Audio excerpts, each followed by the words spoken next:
أعوذ بالله من الشيطان الرجيم. بسم الله الرحمن الرحيم. ألف لام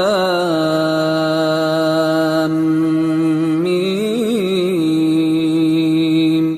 ذلك الكتاب لا ريب فيه هدى للمتقين الذين يؤمنون بالغيب ويقيمون الصلاة ومما رزقناهم ينفقون والذين يؤمنون بما أنزل إليك وما أنزل من قبلك وبالآخرة هم يوقنون أولئك على هدى من ربهم وأولئك هم المفلحون. إن الذين كفروا سواء عليهم أأنذرتهم أم لم تنذرهم لا يؤمنون. ختم الله على قلوبهم وعلى سمعهم وعلى أبصارهم غشاوة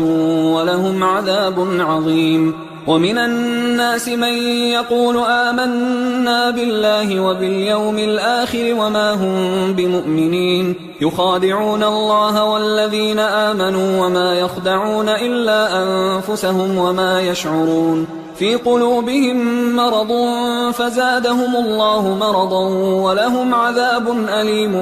بما كانوا يكذبون. وإذا قيل لهم لا تفسدوا في الأرض قالوا إنما نحن مصلحون ألا إنهم هم المفسدون ولكن لا يشعرون. وإذا قيل لهم آمنوا كما آمن الناس قالوا أنؤمن كما آمن السفهاء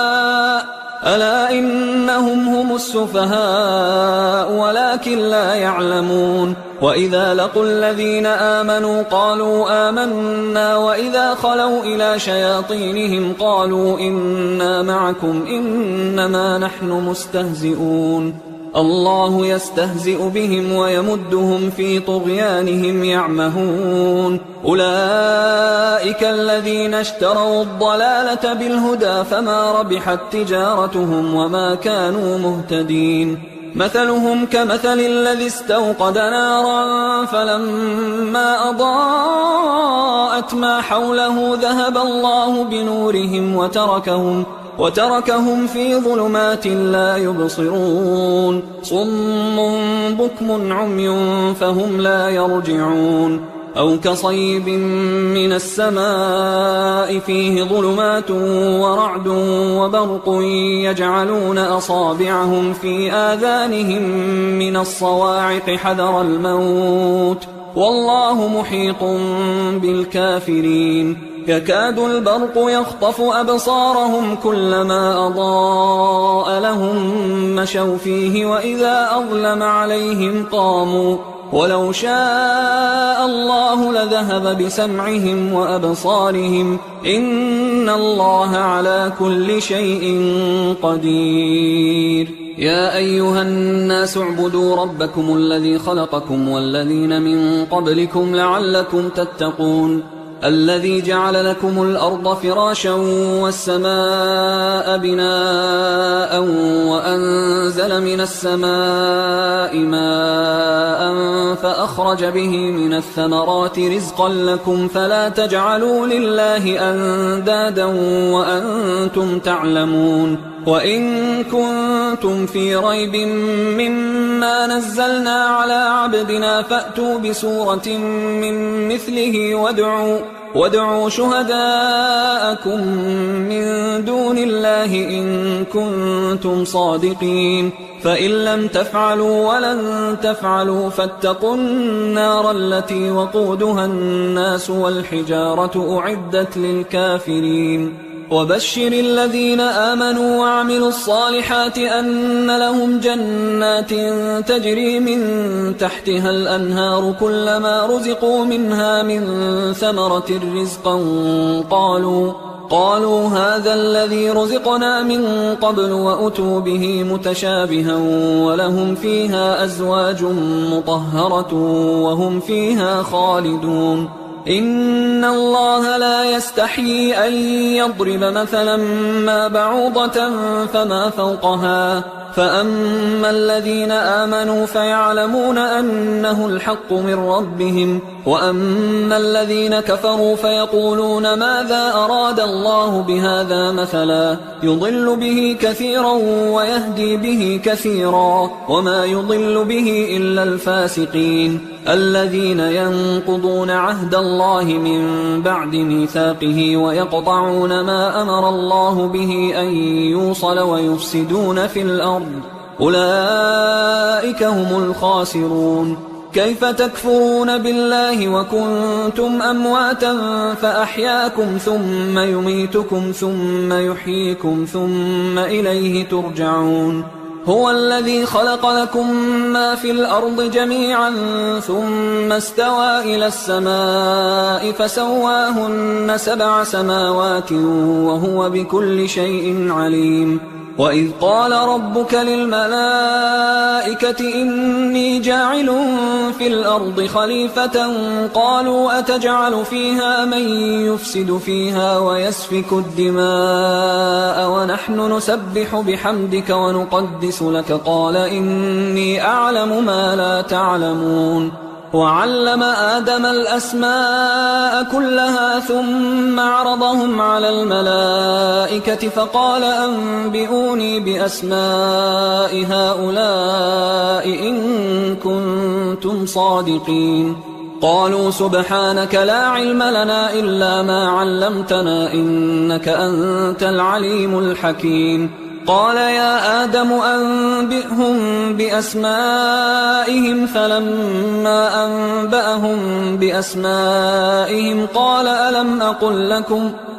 ألم أقل لكم إني أعلم غيب السماوات والأرض وأعلم ما تبدون وما كنتم تكتمون. وإذ قلنا للملائكة اسجدوا لآدم فسجدوا إلا إبليس أبى واستكبر وكان من الكافرين. وقلنا يا آدم اسكن أنت وزوجك الجنة وكلا منها رغدا حيث شئتما ولا تقربا هذه الشجرة فتكونا من الظالمين. فأزلهما الشيطان عنها فأخرجهما مما كانا فيه وقلنا اهبطوا بعضكم لبعض عدو ولكم في الأرض مستقر ومتاع إلى حين. فتلقى آدم من ربه كلمات فتاب عليه إنه هو التواب الرحيم. قلنا اهبطوا منها جميعا فإما يأتينكم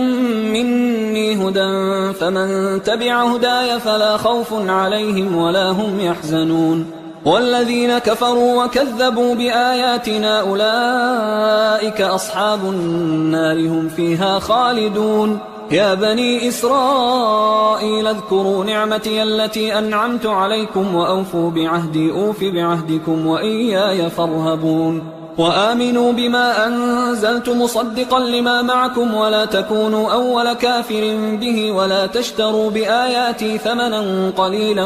وإياي فاتقون. ولا تلبسوا الحق بالباطل وتكتموا الحق وأنتم تعلمون. وأقيموا الصلاة وآتوا الزكاة واركعوا مع الراكعين. أتأمرون الناس بالبر وتنسون أنفسكم وأنتم تتلون الكتاب أفلا تعقلون. واستعينوا بالصبر والصلاة وإنها لكبيرة إلا على الخاشعين الذين يظنون أنهم ملاقو ربهم وأنهم إليه راجعون. يا بني إسرائيل اذكروا نعمتي التي أنعمت عليكم وأني فضلتكم على العالمين. واتقوا يوما لا تجزي نفس عن نفس شيئا ولا يقبل منها شفاعة ولا يؤخذ منها عدل ولا هم ينصرون. وإذ نجيناكم من آل فرعون يسومونكم سوء العذاب يذبحون أبناءكم ويستحيون نساءكم وفي ذلكم بلاء من ربكم عظيم. وإذ فرقنا بكم البحر فأنجيناكم وأغرقنا آل فرعون وأنتم تنظرون. وإذ واعدنا موسى 40 ليلة ثم اتخذتم العجل من بعده وأنتم ظالمون. ثم عفونا عنكم من بعد ذلك لعلكم تشكرون وإذ آتينا موسى الكتاب والفرقان لعلكم تهتدون وإذ قال موسى لقومه يا قوم إنكم ظلمتم أنفسكم باتخاذكم العجل فتوبوا إلى بارئكم فاقتلوا أنفسكم ذلكم خير لكم عند بارئكم فتاب عليكم إنه هو التواب الرحيم وإذ قلتم يا موسى لن نؤمن لك حتى نرى الله جهرة فأخذتكم الصاعقة وأنتم تنظرون ثم بعثناكم من بعد موتكم لعلكم تشكرون وظللنا عليكم الغمام وأنزلنا عليكم المن والسلوى كلوا من طيبات ما رزقناكم وما ظلمونا ولكن كانوا أنفسهم يظلمون وإذ قلنا ادخلوا هذه القرية فكلوا منها حيث شئتم رغدا وادخلوا الباب سجدا وقولوا حطة نغفر لكم خطاياكم وسنزيد المحسنين فبدل الذين ظلموا قولا غير الذي قيل لهم فأنزلنا على الذين ظلموا رجزا من السماء بما كانوا يفسقون وإذ استسقى موسى لقومه فقلنا اضرب بعصاك الحجر فانفجرت منه 12 عينا قد علم كل أناس مشربهم كلوا واشربوا من رزق الله ولا تعثوا في الأرض مفسدين وإذ قلتم يا موسى لن نصبر على طعام واحد فادع لنا ربك يخرج لنا مما تنبت الأرض من بقلها وقثائها وفومها وعدسها وبصلها قال أتستبدلون الذي هو أدنى بالذي هو خير اهبطوا مصرا فإن لكم ما سألتم وضربت عليهم الذلة والمسكنة وباءوا بغضب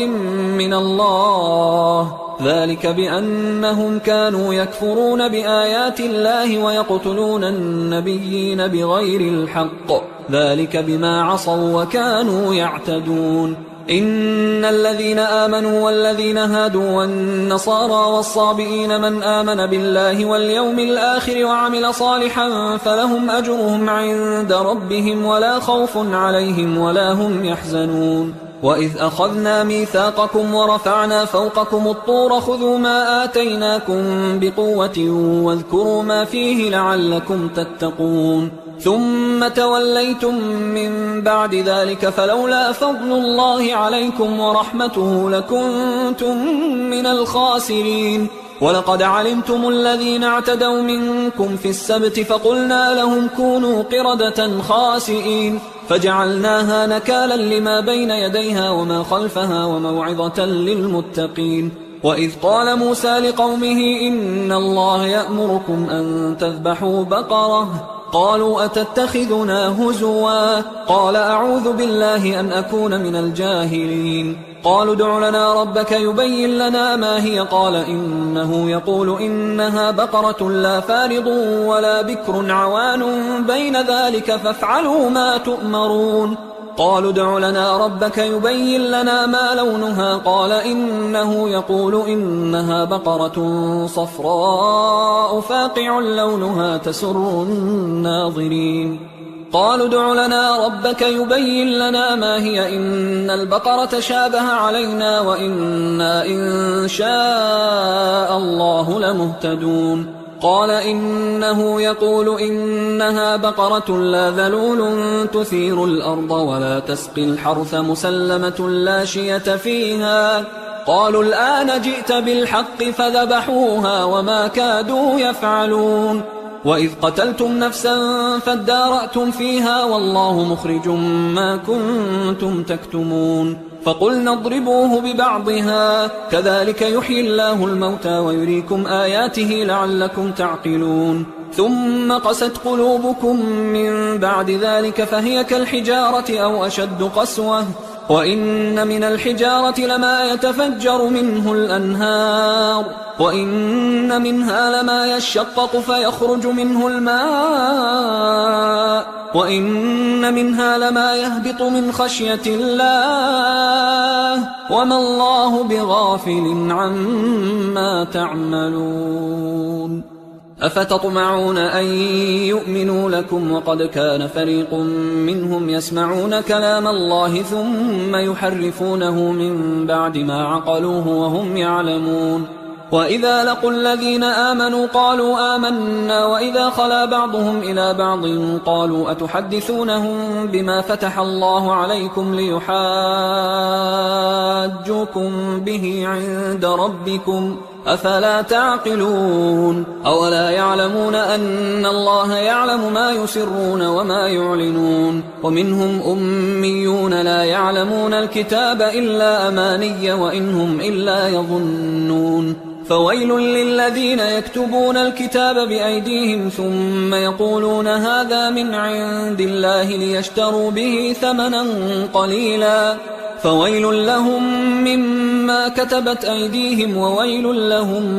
مما يكسبون وقالوا لن تمسنا النار إلا أياما معدودة قل أتخذتم عند الله عهدا فلن يخلف الله عهده أم تقولون على الله ما لا تعلمون بلى من كسب سيئة وأحاطت به خطيئته فأولئك أصحاب النار هم فيها خالدون والذين آمنوا وعملوا الصالحات أولئك أصحاب الجنة هم فيها خالدون وإذ أخذنا ميثاق بني إسرائيل لا تعبدون إلا الله وبالوالدين إحسانا وذي القربى واليتامى والمساكين وقولوا للناس حسنا وأقيموا الصلاة وآتوا الزكاة ثم توليتم إلا قليلا منكم وأنتم معرضون وإذ أخذنا ميثاقكم لا تسفكون دماءكم ولا تخرجون أنفسكم من دياركم ثم أقررتم وأنتم تشهدون ثم أنتم هؤلاء تقتلون أنفسكم وتخرجون فريقا منكم من ديارهم تظاهرون عليهم بالإثم والعدوان وإن يأتوكم أسارى تفادوهم وهو محرم عليكم إخراجهم أفتؤمنون ببعض الكتاب وتكفرون ببعض فما جزاء من يفعل ذلك منكم إلا خزي في الحياة الدنيا ويوم القيامة يردون إلى أشد العذاب وما الله بغافل عما تعملون أولئك الذين اشتروا الحياة الدنيا بالآخرة فلا يخفف عنهم العذاب ولا هم ينصرون ولقد آتينا موسى الكتاب وقفينا من بعده بالرسل وآتينا عيسى ابن مريم البينات وأيدناه بروح القدس أفكلما جاءكم رسول بما لا تهوى أنفسكم استكبرتم ففريقا كذبتم وفريقا تقتلون وقالوا قلوبنا غلف بل لعنهم الله بكفرهم فقليلا ما يؤمنون ولما جاءهم كتاب من عند الله مصدق لما معهم وكانوا من قبل يستفتحون على الذين كفروا فلما جاءهم ما عرفوا كفروا به فلعنة الله على الكافرين بئس ما اشتروا به أنفسهم أن يكفروا بما أنزل الله بغيا أن ينزل الله من فضله على من يشاء من عباده فباءوا بغضب على غضب وللكافرين عذاب مهين وإذا قيل لهم آمنوا بما أنزل الله قالوا نؤمن بما أنزل علينا ويكفرون بما وراءه وهو الحق مصدقا لما معهم قل فلم تقتلون أنبياء الله من قبل إن كنتم مؤمنين ولقد جاءكم موسى بالبينات ثم اتخذتم العجل من بعده وأنتم ظالمون وإذ أخذنا ميثاقكم ورفعنا فوقكم الطور خذوا ما آتيناكم بقوة واسمعوا قالوا سمعنا وعصينا وأشربوا في قلوبهم العجل بكفرهم قل بئس ما يأمركم به إيمانكم إن كنتم مؤمنين قل إن كانت لكم الدار الآخرة عند الله خالصة من دون الناس فتمنوا الموت إن كنتم صادقين ولن يتمنوه أبدا بما قدمت أيديهم والله عليم بالظالمين ولتجدنهم أحرص الناس على حياة ومن الذين أشركوا يود أحدهم لو يعمر 1000 سنة وما هو بمزحزحه من العذاب أن يعمر والله بصير بما يعملون قل من كان عدوا لجبريل فإنه نزله على قلبك بإذن الله مصدقا لما بين يديه وهدى وبشرى للمؤمنين من كان عدوا لله وملائكته ورسله وجبريل وميكال فإن الله عدو للكافرين ولقد أنزلنا إليك آيات بينات وما يكفر بها إلا الفاسقون أوكلما عاهدوا عهدا نبذه فريق منهم بل أكثرهم لا يؤمنون ولما جاءهم رسول من عند الله مصدق لما معهم نبذ فريق من الذين أوتوا الكتاب كتاب الله وراء ظهورهم كأنهم لا يعلمون واتبعوا ما تتلو الشياطين على ملك سليمان وما كفر سليمان ولكن الشياطين كفروا يعلمون الناس السحر وما أنزل على الملكين ببابل هاروت وماروت وما يعلمان من أحد حتى يقولا إنما نحن فتنة فلا تكفر فيتعلمون منهما ما يفرقون به بين المرء وزوجه وما هم بضارين به من أحد إلا بإذن الله ويتعلمون ما يضرهم ولا ينفعهم ولقد علموا لمن اشتراه ما له في الآخرة من خلاق ولبئس ما شروا به أنفسهم لو كانوا يعلمون ولو أنهم آمنوا واتقوا لمثوبة من عند الله خير لو كانوا يعلمون يا أيها الذين آمنوا لا تقولوا راعنا وقولوا انظرنا واسمعوا وللكافرين عذاب أليم ما يود الذين كفروا من أهل الكتاب ولا المشركين أن ينزل عليكم من خير من ربكم والله يختص برحمته من يشاء والله ذو الفضل العظيم ما ننسخ من آية أو ننسها نأت بخير منها أو مثلها ألم تعلم أن الله على كل شيء قدير ألم تعلم أن الله له ملك السماوات والأرض وما لكم من دون الله من ولي ولا نصير أم تريدون أن تسألوا رسولكم كما سئل موسى من قبل ومن يتبدل الكفر بالإيمان فقد ضل سواء السبيل ود كثير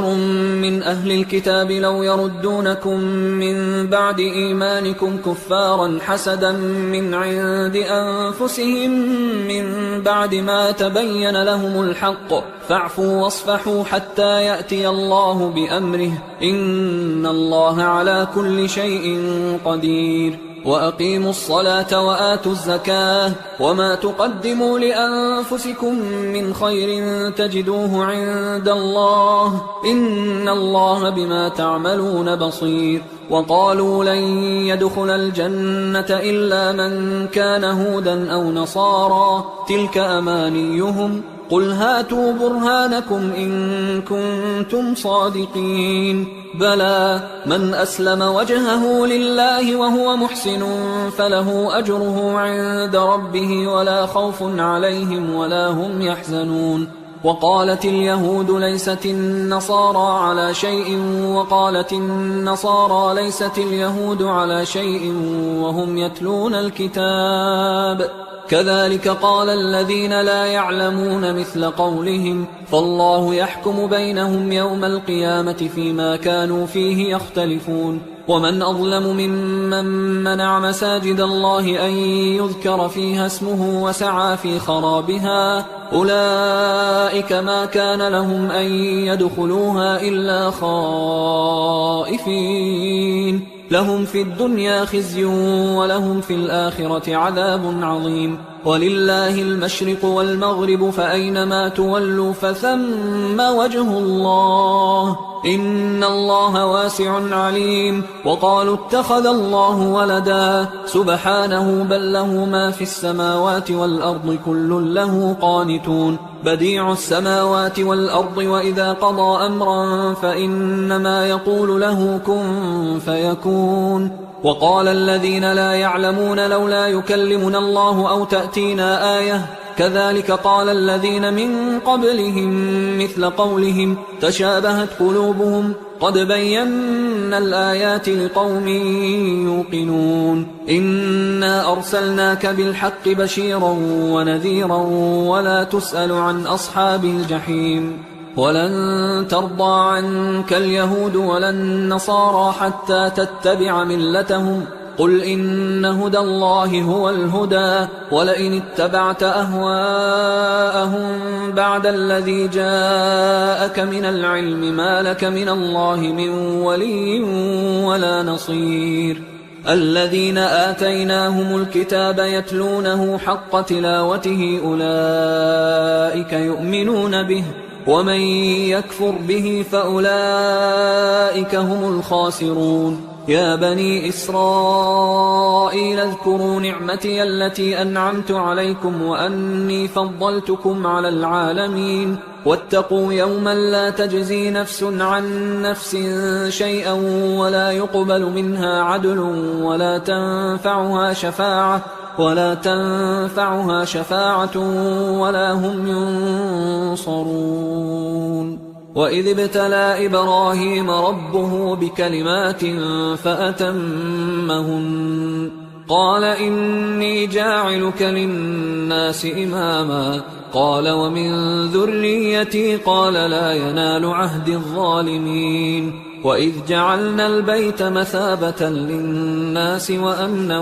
واتخذوا من مقام إبراهيم مصلى وعهدنا إلى إبراهيم وإسماعيل أن طهرا بيتي للطائفين والعاكفين والركع السجود وإذ قال إبراهيم رب اجعل هذا بلدا آمنا وارزق أهله من الثمرات من آمن منهم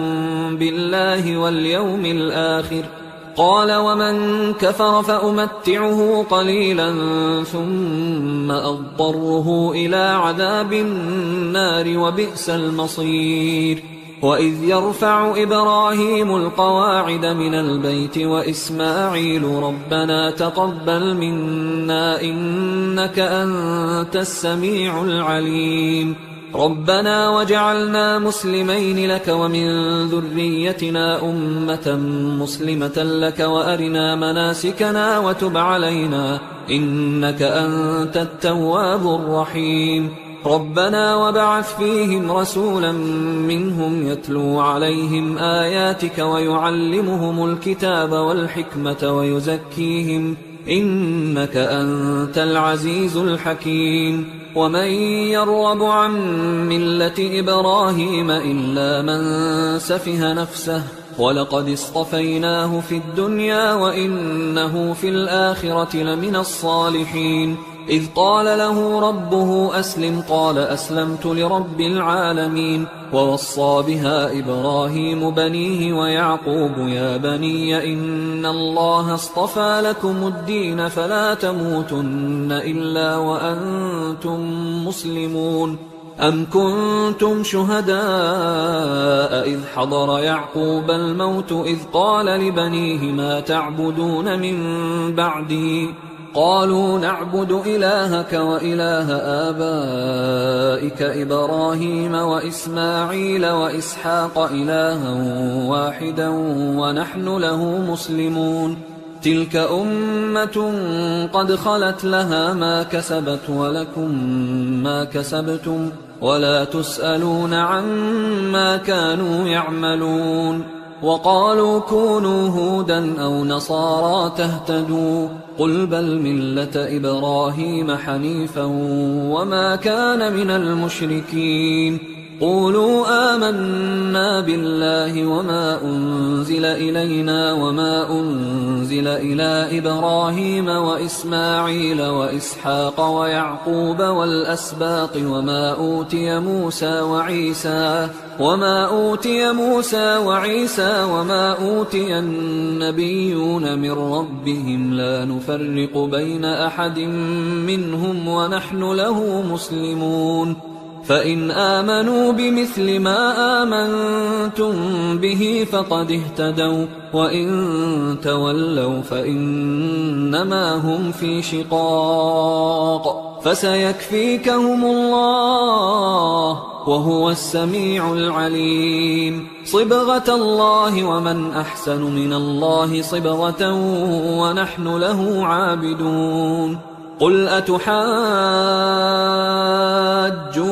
في الله وهو ربنا وربكم ولنا أعمالنا ولكم أعمالكم ونحن له مخلصون. أم تقولون إن إبراهيم وإسماعيل وإسحاق ويعقوب والأسباط كانوا هودا أو نصارى قل أأنتم أعلم أم الله ومن أظلم ممن كتم شهادة عنده من الله وما الله بغافل عما تعملون. تلك أمة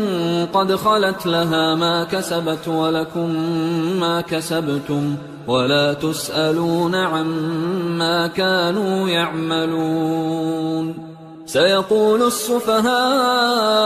من الناس ما ولاهم عن قبلتهم التي كانوا عليها قل لله المشرق والمغرب يهدي من يشاء إلى صراط مستقيم. وكذلك جعلناكم أمة وسطا لتكونوا شهداء على الناس ويكون الرسول عليكم شهيدا. وما جعلنا القبلة التي كنت عليها إلا لنعلم من يتبع الرسول ممن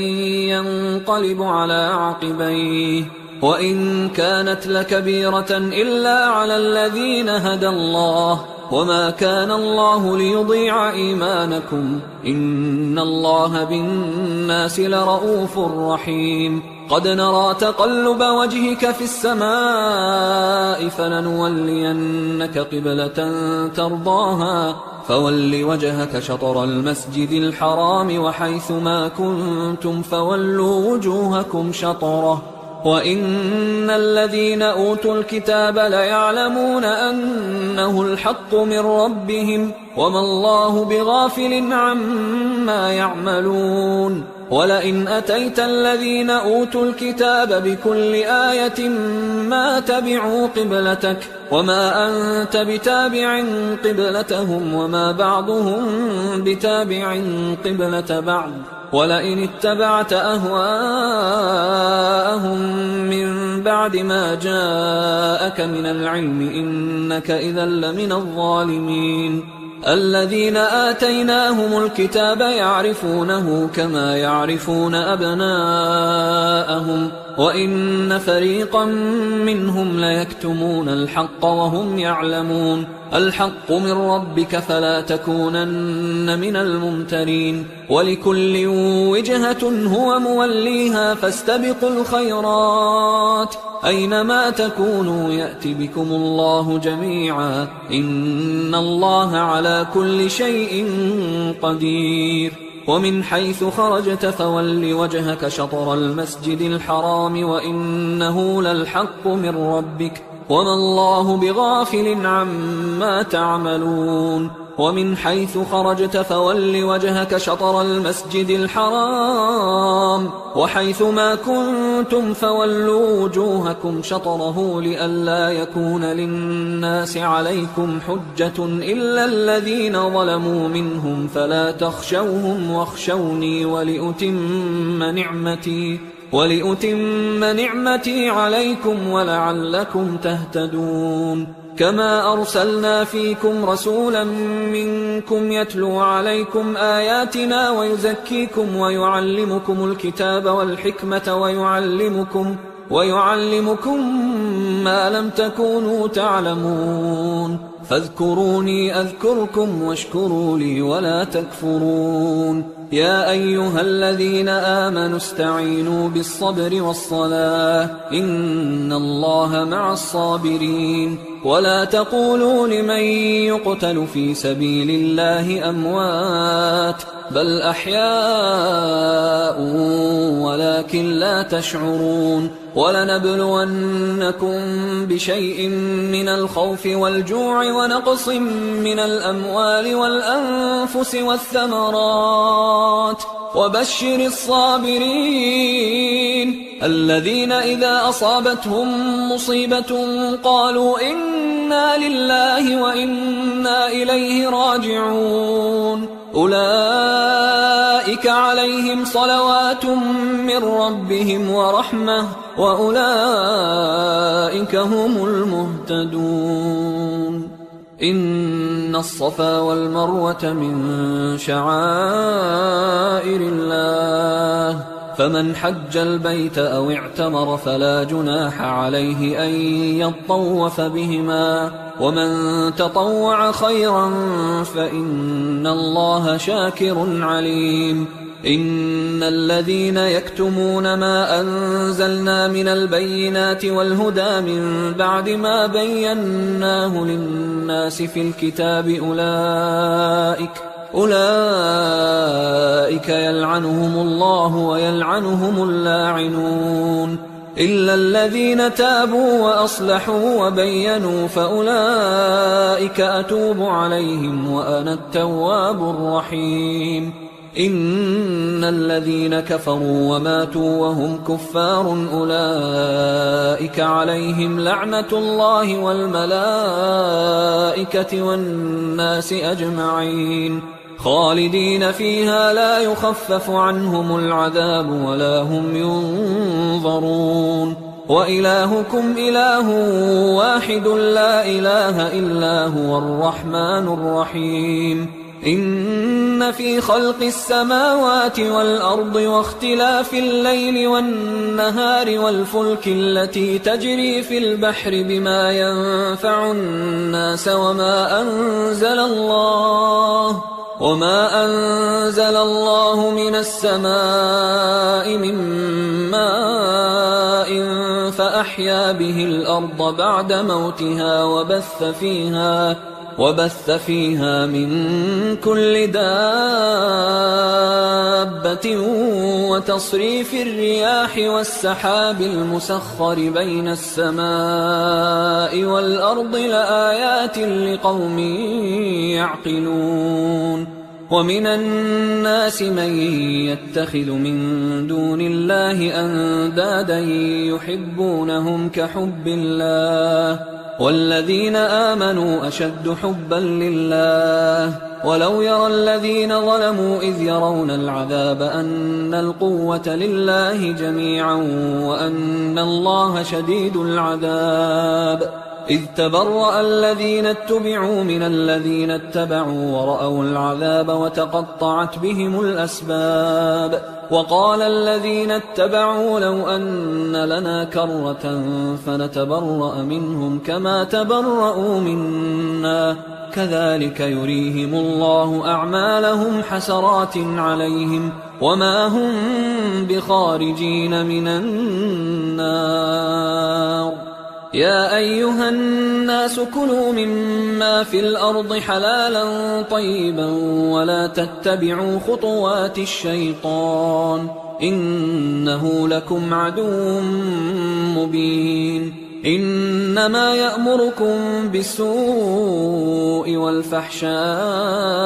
وأن تقولوا على الله ما لا تعلمون وإذا قيل لهم اتبعوا ما أنزل الله قالوا بل نتبع ما ألفينا عليه آباءنا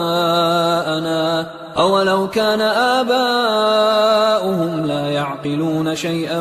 ولا يهتدون ومثل الذين كفروا كمثل الذي ينعق بما لا يسمع إلا دعاء ونداء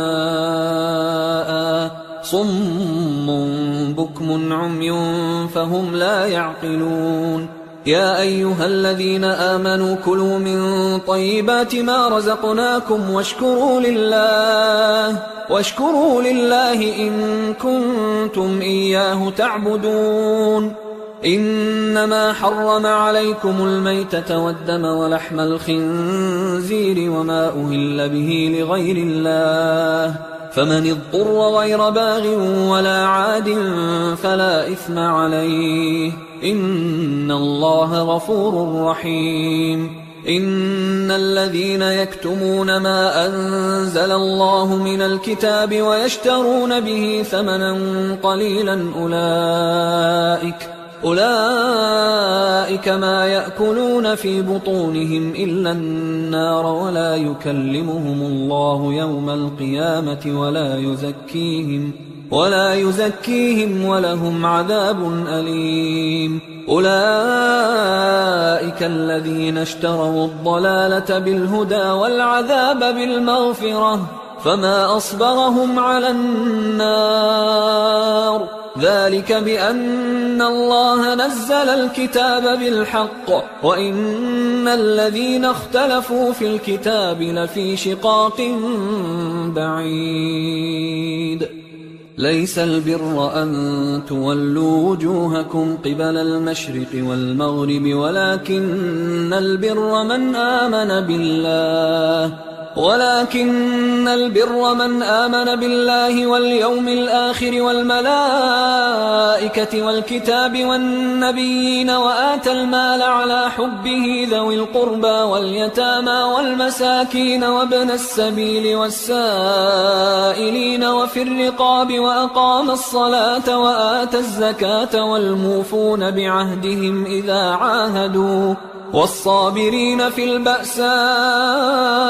والضراء وحين البأس أولئك الذين صدقوا وأولئك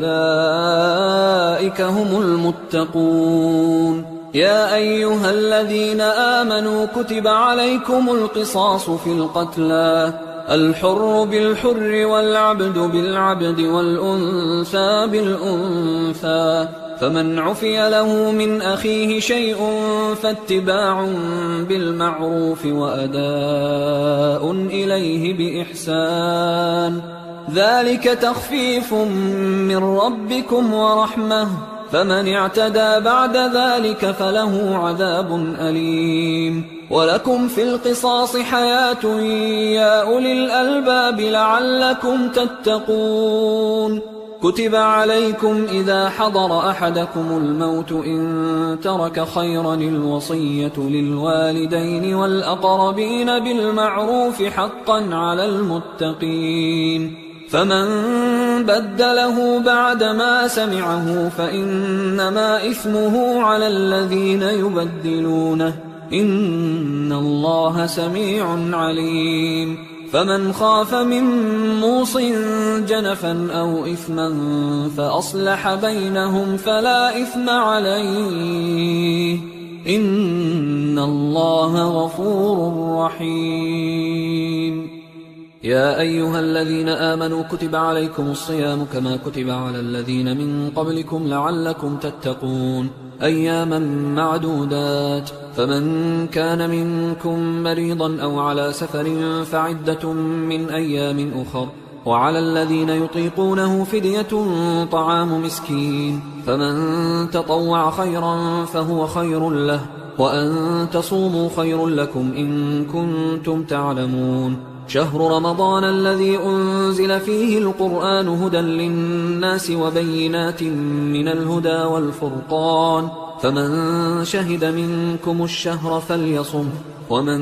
كان مريضا أو على سفر فعدة من أيام أخر، يريد الله بكم اليسر ولا يريد بكم العسر ولتكملوا العدة ولتكبروا الله على ما هداكم ولعلكم تشكرون. وإذا سألك عبادي عني فإني قريب أجيب دعوة الداع إذا دعان، فليستجيبوا لي وليؤمنوا بي لعلهم يرشدون. أحل لكم ليلة الصيام الرفث إلى نسائكم هن لباس لكم وأنتم لباس لهن، علم الله أنكم كنتم تختانون أنفسكم فتاب عليكم وعفى عنكم، فالآن باشروهن وابتغوا ما كتب الله لكم، وكلوا واشربوا حتى يتبين لكم الخيط الأبيض من الخيط الأسود من الفجر، ثم أتموا الصيام إلى الليل، ولا تباشروهن وأنتم عاكفون في المساجد،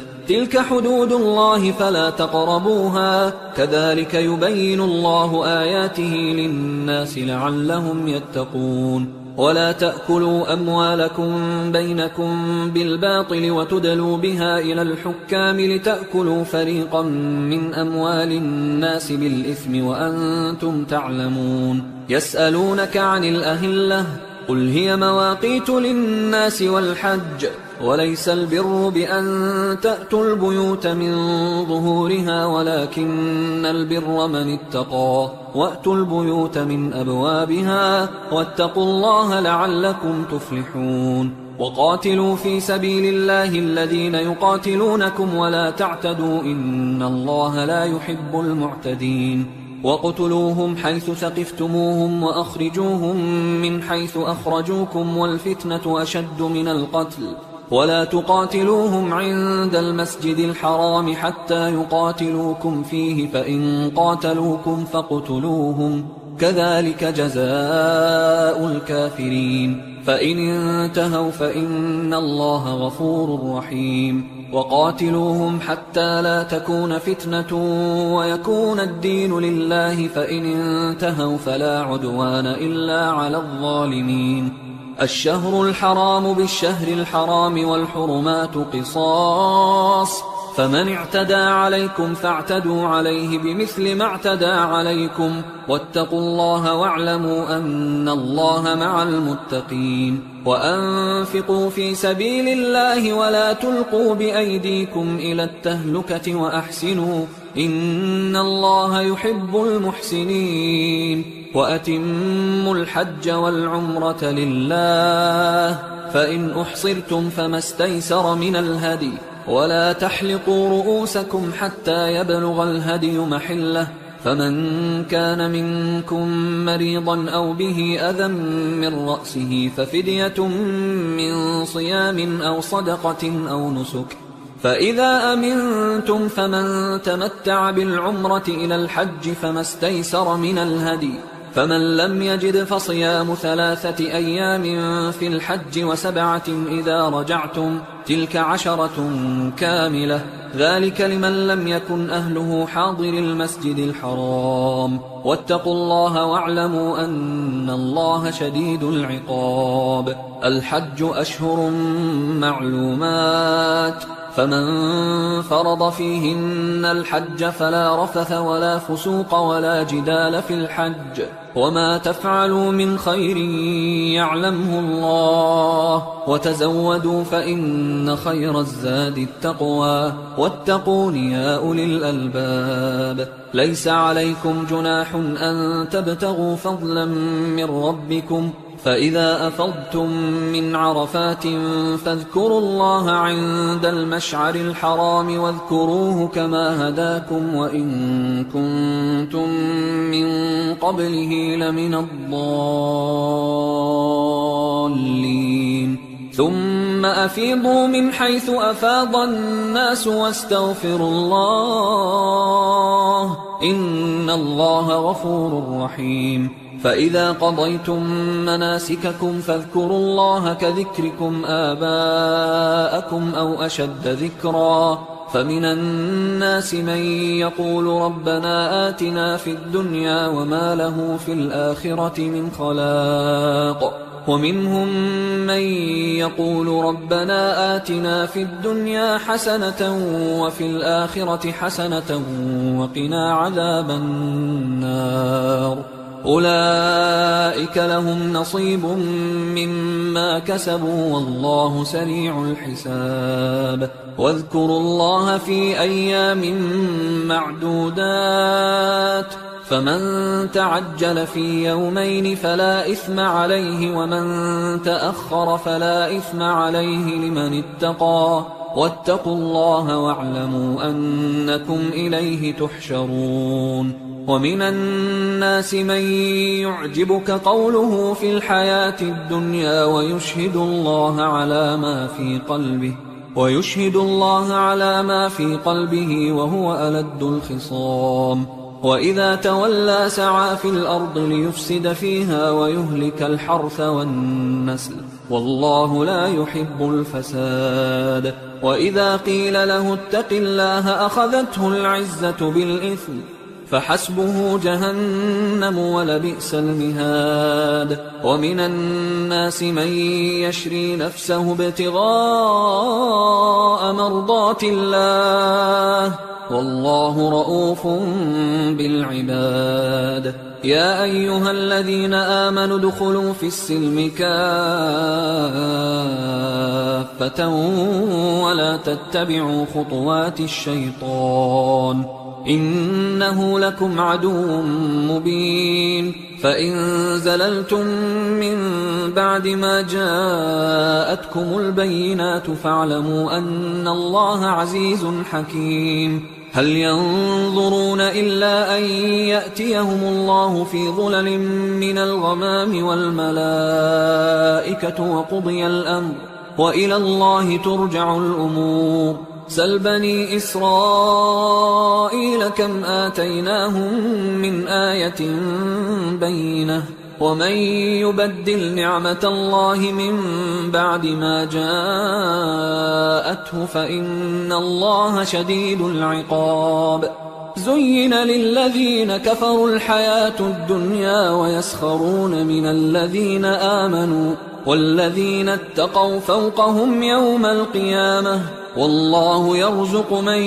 يشاء بغير حساب كان الناس أمة واحدة فبعث الله النبيين مبشرين ومنذرين وأنزل معهم الكتاب بالحق ليحكم بين الناس فيما اختلفوا فيه وما اختلف فيه إلا الذين أوتوه من بعد ما جاءتهم البينات بغيا بينهم فهدى الله الذين آمنوا لما اختلفوا فيه من الحق بإذنه والله يهدي من يشاء إلى صراط مستقيم أم حسبتم أن تدخلوا الجنة ولما يأتكم مثل الذين خلوا من قبلكم مستهم البأساء والضراء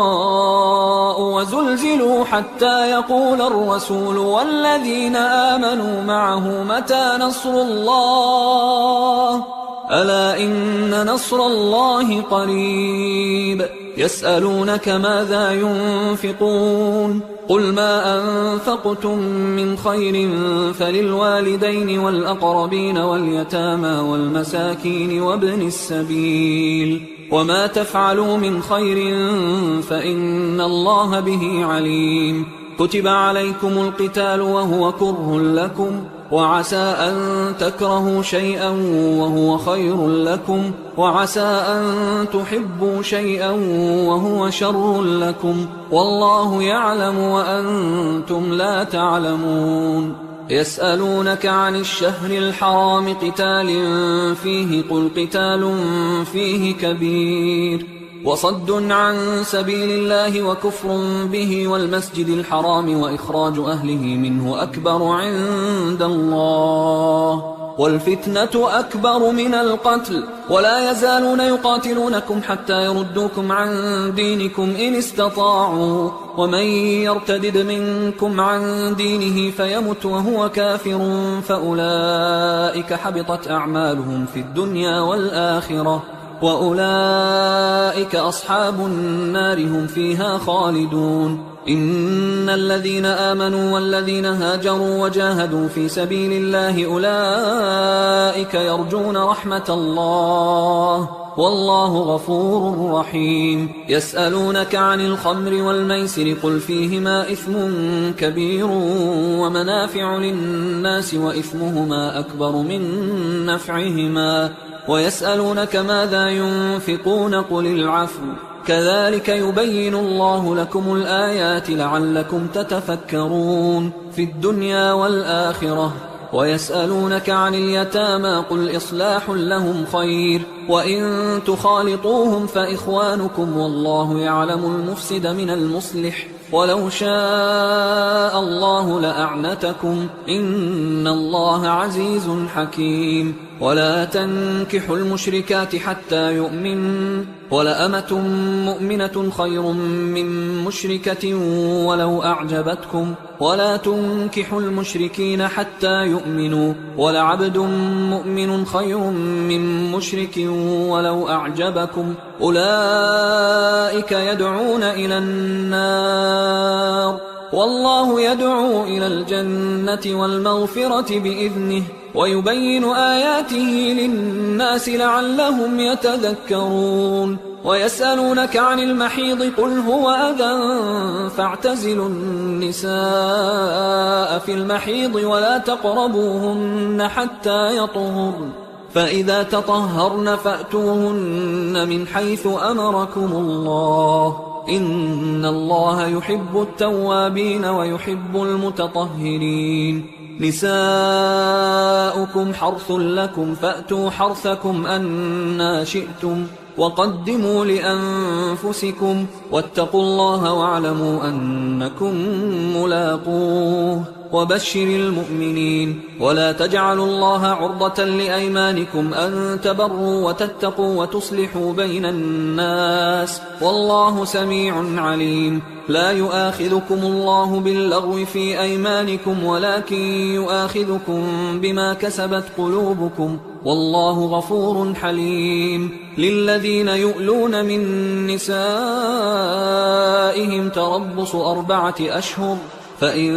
فاءوا فإن الله غفور رحيم وإن عزموا الطلاق فإن الله سميع عليم والمطلقات يتربصن بأنفسهن 3 قروء ولا يحل لهن أن يكتمن ما خلق الله في أرحامهن إن كن يؤمن بالله واليوم الآخر وبعولتهن أحق بردهن في ذلك إن أرادوا إصلاحا ولهن مثل الذي عليهن بالمعروف وللرجال عليهن درجة والله عزيز حكيم الطلاق 2 فإمساك بمعروف أو تسريح بإحسان ولا يحل لكم أن تأخذوا مما آتيتموهن شيئا إلا أن يخافا ألا يقيما حدود الله فإن خفتم ألا يقيما حدود الله فلا جناح عليهما فيما افتدت به، تلك حدود الله فلا تعتدوها، ومن يتعد حدود الله فأولئك هم الظالمون. فإن طلقها فلا تحل له من بعد حتى تنكح زوجا غيره، فإن طلقها فلا جناح عليهما أن يتراجعا إن ظنا أن يقيما حدود الله، وتلك حدود الله يبينها لقوم يعلمون. وإذا طلقتم النساء فبلغن أجلهن فأمسكوهن بمعروف أو سرحوهن بمعروف، ولا تمسكوهن ضرارا لتعتدوا، ومن يفعل ذلك فقد ظلم نفسه. ولا تتخذوا آيات الله هزوا، واذكروا نعمة الله عليكم وما أنزل عليكم من الكتاب والحكمة يعظكم به، واتقوا الله واعلموا أن الله بكل شيء عليم. وإذا طلقتم النساء فبلغن أجلهن فلا تعضلوهن أن ينكحن أزواجهن إذا تراضوا بينهم بالمعروف، ذلك يوعظ به من كان منكم يؤمن بالله واليوم الآخر، ذلكم أزكى لكم وأطهر، والله يعلم وأنتم لا تعلمون. والوالدات يرضعن أولادهن حولين كاملين لمن أراد أن يتم الرضاعة، وعلى المولود له رزقهن وكسوتهن بالمعروف، لا تكلف نفس إلا وسعها، لا تضار والدة بولدها ولا مولود له بولده، وعلى الوارث مثل ذلك، فإن أرادا فصالا عن تراض منهما وتشاور فلا جناح عليهما. وإن أردتم أن تسترضعوا أولادكم فلا جناح عليكم إذا سلمتم ما آتيتم بالمعروف، واتقوا الله واعلموا أن الله بما تعملون بصير. والذين يتوفون منكم ويذرون أزواجا يتربصن بأنفسهن 4 أشهر و10، فإذا بلغن أجلهن فلا جناح عليكم فيما فعلن في أنفسهن بالمعروف، والله بما تعملون خبير. ولا جناح عليكم فيما عرضتم به من خطبة النساء أو أكننتم في أنفسكم، علم الله أنكم ستذكرونهن ولكن لا تواعدوهن سرا إلا أن تقولوا قولا معروفا، ولا تعزموا عقدة النكاح حتى يبلغ الكتاب أجله، واعلموا أن الله يعلم ما في أنفسكم فاحذروه، واعلموا أن الله غفور حليم. لا جناح عليكم إن طلقتم النساء ما لم تمسوهن أو تفرضوا لهن فريضة، ومتعوهن على الموسع قدره وعلى المقتر قدره متاعا بالمعروف حقا على المحسنين. وإن طلقتموهن من قبل أن تمسوهن وقد فرضتم لهن فريضة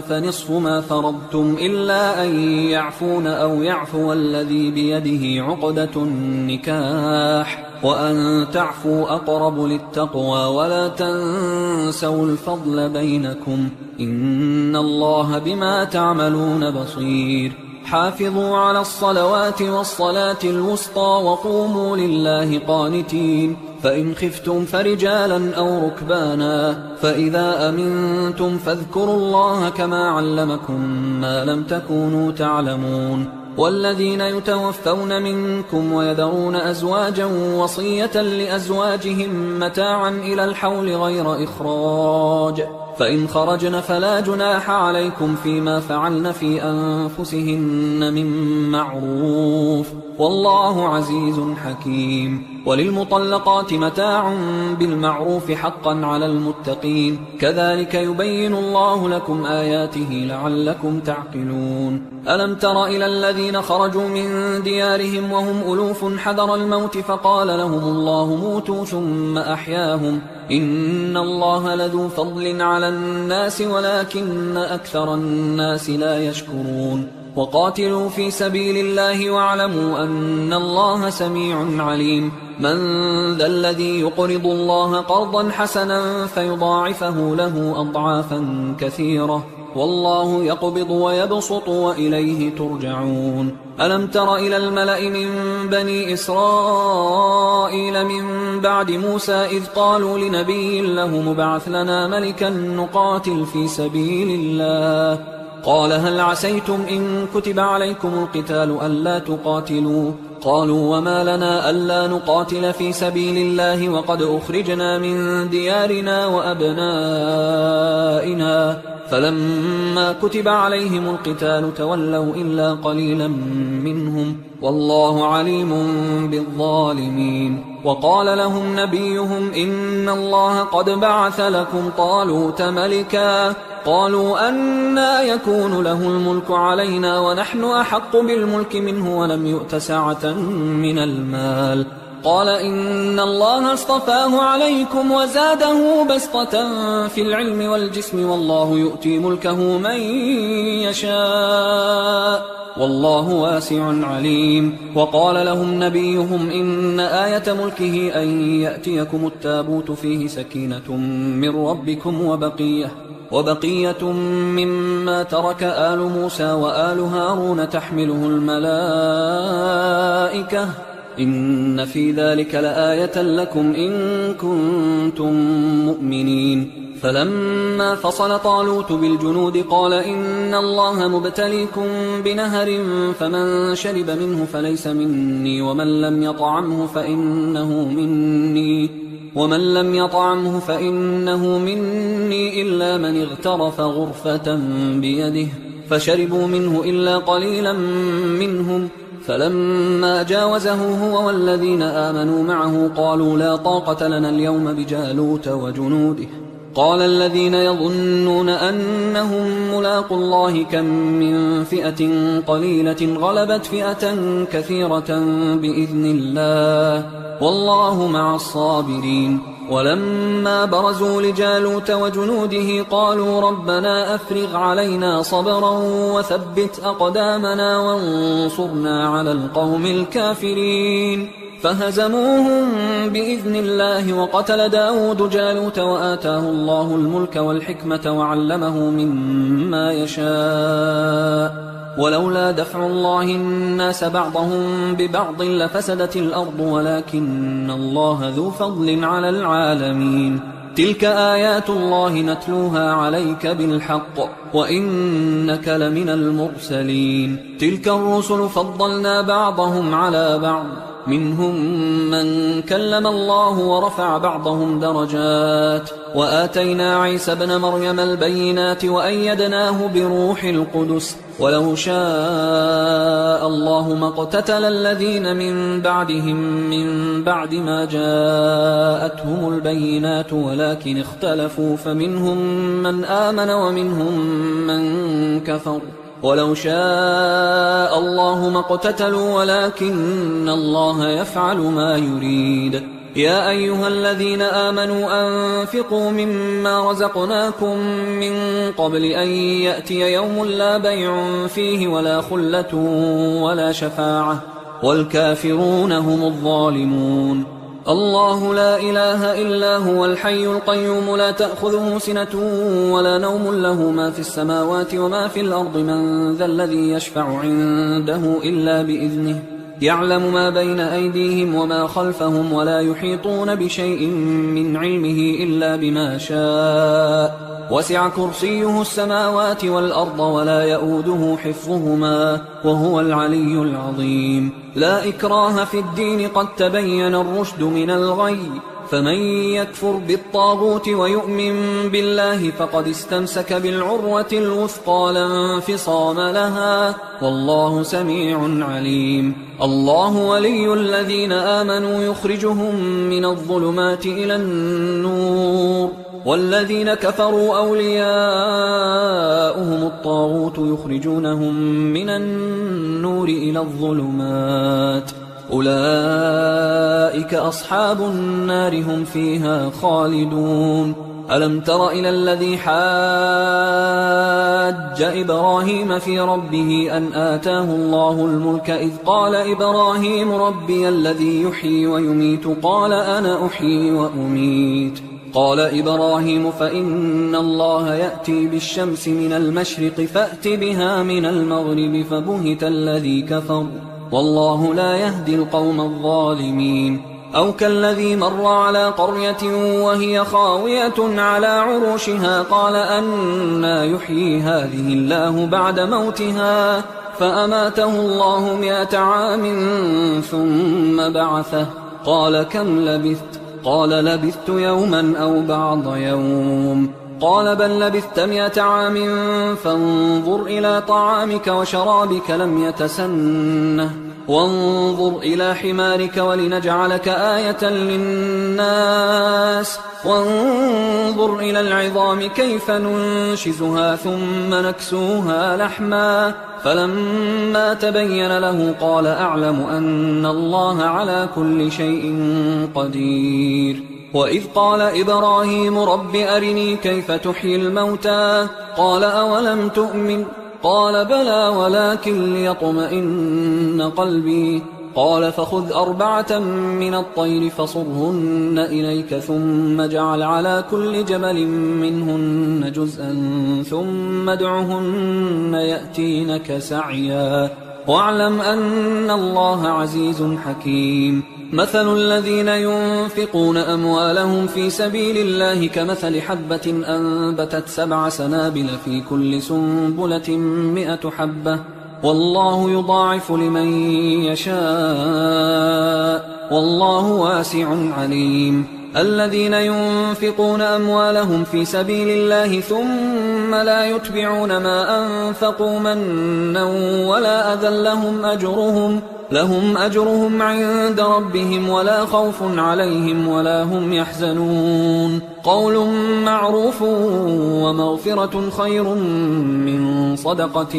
يتبعها أذى والله غني حليم. يا أيها الذين آمنوا لا تبطلوا صدقاتكم بالمن والأذى كالذي ينفق ماله رئاء الناس ولا يؤمن بالله واليوم الآخر فمثله كمثل صفوان عليه تراب فأصابه وابل فتركه صلدا لا يقدرون على شيء مما كسبوا والله لا يهدي القوم الكافرين. ومثل الذين ينفقون أموالهم ابتغاء مرضات الله وتثبيتا من أنفسهم كمثل جنة بربوة أصابها وابل فآتت أكلها ضعفين فإن لم يصبها وابل فطل والله بما تعملون بصير. أيود أحدكم أن تكون له جنة من نخيل وأعناب تجري من تحتها الأنهار له فيها من كل الثمرات وأصابه الكبر وله ذرية ضعفاء فأصابها إعصار فيه نار فاحترقت كذلك يبين الله لكم الآيات لعلكم تتفكرون. يا أيها الذين آمنوا أنفقوا من طيبات ما كسبتم ومما أخرجنا لكم من الأرض ولا تيمموا الخبيث منه تنفقون ولستم بآخذيه إلا أن تغمضوا فيه واعلموا أن الله غني حميد. الشيطان يعدكم الفقر ويأمركم بالفحشاء والله يعدكم مغفرة منه وفضلا والله واسع عليم. يؤتي الحكمة من يشاء ومن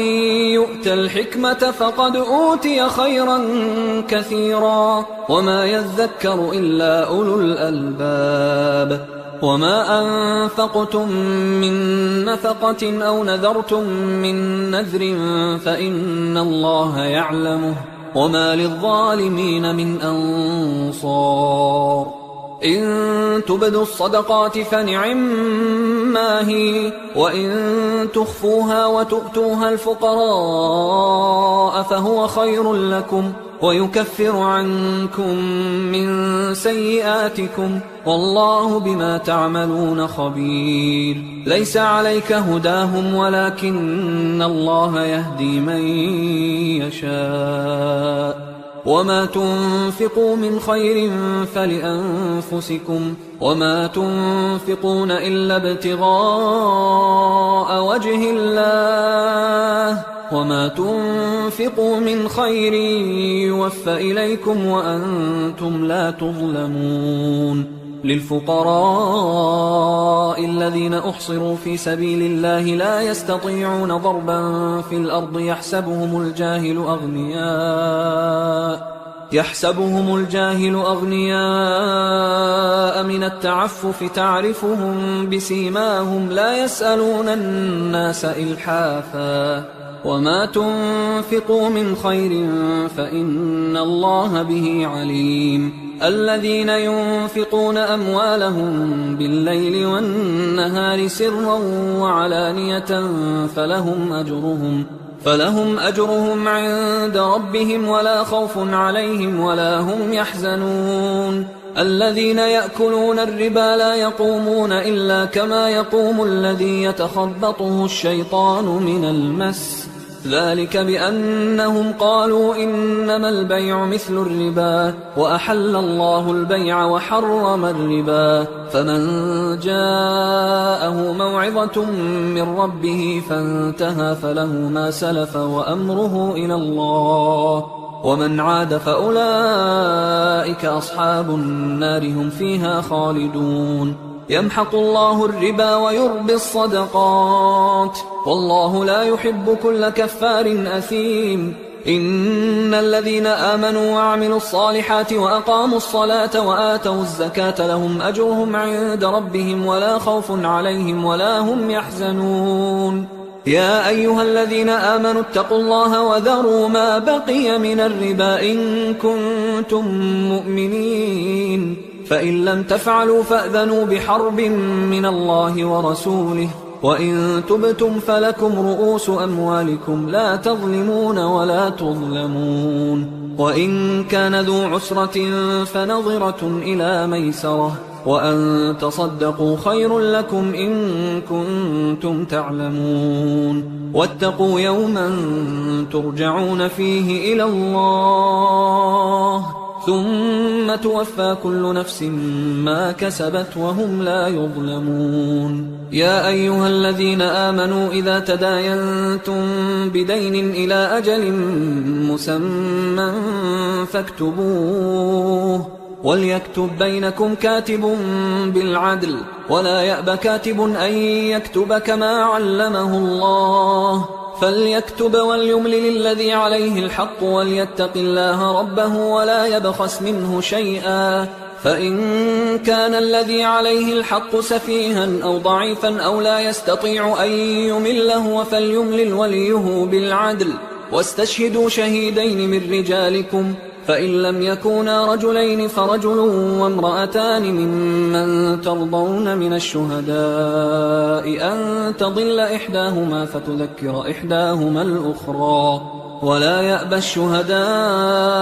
إذا ما دعوا ولا تسأموا أن تكتبوه صغيرا أو كبيرا إلى أجله ذلكم أقسط عند الله وأقوم للشهادة وأدنى أن لا ترتابوا إلا أن تكون تجارة حاضرة تديرونها بينكم فليس عليكم جناح ألا تكتبوها وأشهدوا إذا تبايعتم ولا يضار كاتب ولا شهيد وإن تفعلوا فإنه فسوق بكم واتقوا الله ويعلمكم الله والله بكل شيء عليم وإن كنتم على سفر ولم تجدوا كاتبا فرهان مقبوضة، فإن أمن بعضكم بعضا فليؤدي الذي ائتمن أمانته وليتق الله ربه ولا تكتموا الشهادة، ومن يكتمها فإنه آثم قلبه والله بما تعملون عليم. لله ما في السماوات وما في الأرض، وإن تبدوا ما في أنفسكم أو تخفوه يحاسبكم به الله فيغفر لمن يشاء ويعذب من يشاء والله على كل شيء قدير. آمن الرسول بما أنزل إليه من ربه والمؤمنون كل آمن بالله وملائكته وكتبه ورسله لا نفرق بين أحد من رسله وقالوا سمعنا وأطعنا غفرانك ربنا وإليك المصير. لا يكلف الله نفسا إلا وسعها، لها ما كسبت وعليها ما اكتسبت. ربنا لا تؤاخذنا إن نسينا أو أخطأنا، ربنا ولا تحمل علينا إصرا كما حملته على الذين من قبلنا، ربنا ولا تحملنا ما لا طاقة لنا به، واعف عنا واغفر لنا وارحمنا، أنت مولانا فانصرنا على القوم الكافرين.